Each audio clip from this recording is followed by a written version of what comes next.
Um avião uruguaio com 45 pessoas vai cruzar a Cordilheira dos Andes, entre a Argentina e o Chile. Um erro de cálculo do piloto faz com que a aeronave colida com o pico, se dividindo em várias partes. Nos primeiros dias, os sobreviventes se alimentam de lanches e bebidas que traziam nas bagagens. Mas no 10º dia toda a comida acabou. O salvamento só veio no 70º dia. Mas como eles se alimentariam nesses 60 dias, se no local não havia animais para caçar nem plantas?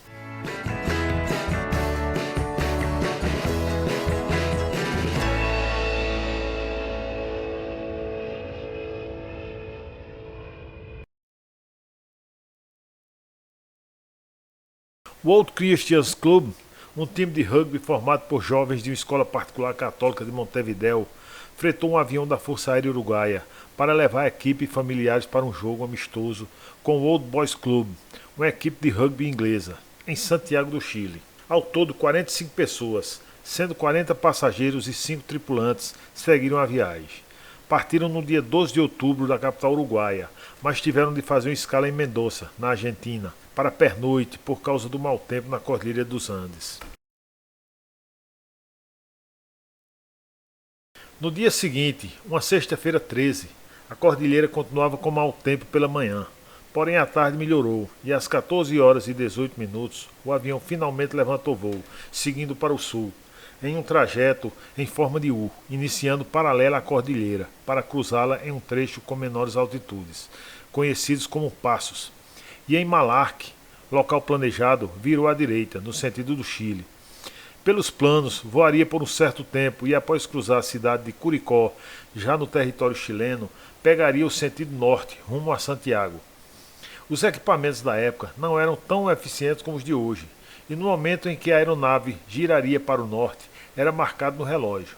Porém, os ventos fortes, em sentido contrário ao da aeronave, fazia com que a velocidade em relação ao solo fosse muito menor do que a registrada nos instrumentos da aeronave. E o piloto realizou as guinadas bem antes do local planejado, e às 15 horas e 34 minutos colidiu com a montanha. Na queda, o avião, um turbo-hélice bimotor Fairchild, perdeu as asas e a fuselagem se partiu em duas. No momento morreram 12 pessoas, incluído o piloto. Outros 5 morreriam durante a noite. O copiloto estava entre esses 5. Entre os sobreviventes, muitos estavam feridos ou com ossos quebrados. Havia também um estudante de medicina do 2º período, que improvisou talas com peças de avião e costurou ferimentos usando agulhas e fio dental. Equipes do Chile, Argentina e Uruguai iniciaram as buscas pelos sobreviventes, porém a cor branca do avião impossibilitou que estas equipes localizassem os destroços. No domingo 22 de outubro, os sobreviventes conseguiram colocar em funcionamento um rádio e ouviram a notícia que as buscas tinham sido encerradas. Não havia possibilidade de haver sobreviventes. Com a notícia, um misto de tristeza e desespero inundou o grupo. Não havia mais comida nem onde buscá-la, já que no local só havia neve. O grupo que havia sobrevivido ao acidente e ao frio de até 30 graus negativos iria morrer de fome. Após a notícia que não seriam resgatados, tiveram que estudar planos para sobreviverem até a chegada do verão, para buscarem ajuda, já que com aquela temperatura, a profundidade da neve e sem equipamentos adequados, eles congelariam caso tentassem imediatamente. Então resolveram que aguardariam tempo melhor para buscar socorro. Mas isso levaria meses e eles não tinham nenhum alimento para sobreviverem até o dia propício. Foi aí que um deles deu a ideia: se alimentar de parte dos corpos dos que morreram. A princípio alguns não aceitaram, mas com o tempo e a fome passaram a comer a carne humana. No início usaram apenas a pele, os músculos e a gordura, mas depois passaram a usar o coração, pulmão, fígado e até o cérebro. Roberto Canessa, o estudante de medicina, utilizou o vidro quebrado do para-brisa do avião como faca. Comeu a primeira tira de carne do tamanho de um palito de fósforo. A carne era secada ao sol para tornar-se mais comestível. Fernando Parrado pediu que não usassem os cadáveres da sua mãe e da sua irmã. Como o grupo era de católicos, alguns temiam a condenação divina. Outros compararam o ato equivalente à Eucaristia. A justificativa veio da Bíblia, do livro João, capítulo 15, versículo 13. Ninguém tem maior amor do que aquele que dá a sua vida pelos seus amigos. No dia 28 de outubro, foi organizada uma expedição para tentar localizar a parte traseira da fuselagem do avião. Lá encontraram as malas, uma caixa de chocolate, 3 hambúrgueres, uma garrafa de rum, cigarros, revista em quadrinhos e alguns remédios. Também foram localizados 6 dos 7 corpos desaparecidos e uma bateria. Tentaram levar a bateria até o acampamento, porém esta era muito pesada, então tiveram a ideia de levar o rádio até a bateria. Mas a diferença de voltagem fez com que o rádio não funcionasse. No dia 31 de outubro, uma avalanche soterrou a parte do avião que servia de abrigo para os sobreviventes, matando mais 8 pessoas, entre elas Marcelo Pérez, técnico da equipe e líder dos sobreviventes, e Liliana Metol, que cuidava dos feridos. A fuselagem ficou soterrada por 1 metro de gelo, com os sobreviventes e os mortos na avalanche confinados em um pequeno espaço por 3 dias, tempo que lutavam para sair do avião.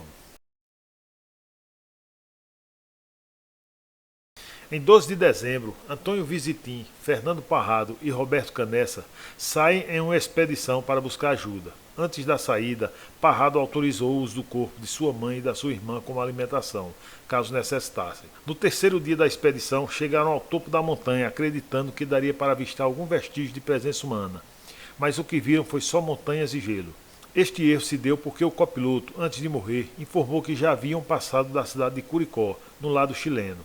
Mas como ele estava do lado argentino, seguiram pelo lado mais distante. Como a previsão da expedição era para um período menor, resolveram mandar de volta para o acampamento Antônio Visitim, que cedeu seus alimentos e roupas para Parrado e Canessa, que seguiram em busca do resgate.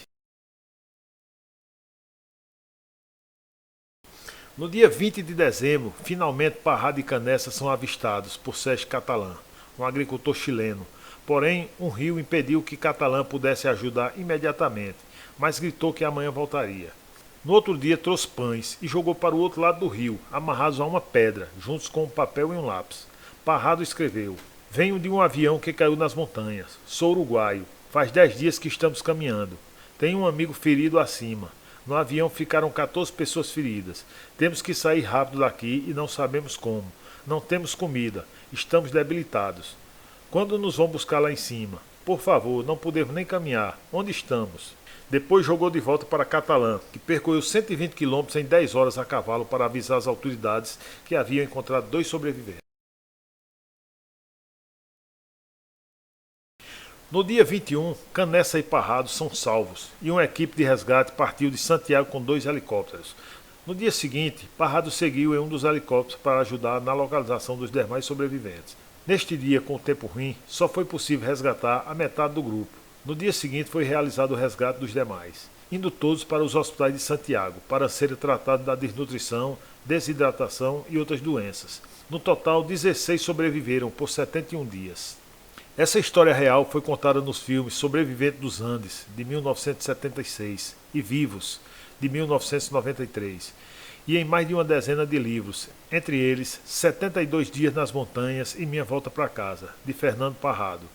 Eu Tive de Sobreviver, de Roberto Canessa, e Depois do Dia 10, de Carlitos Paes, todos de autores sobreviventes do acidente.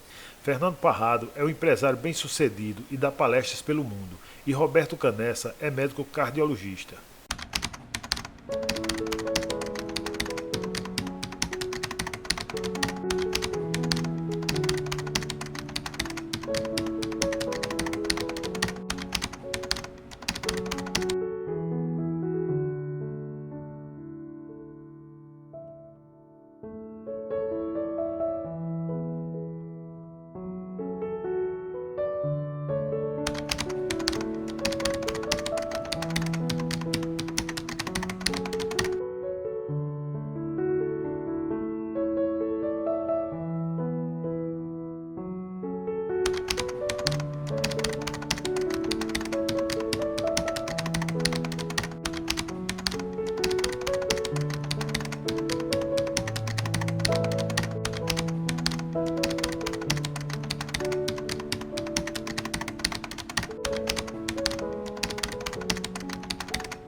Shh.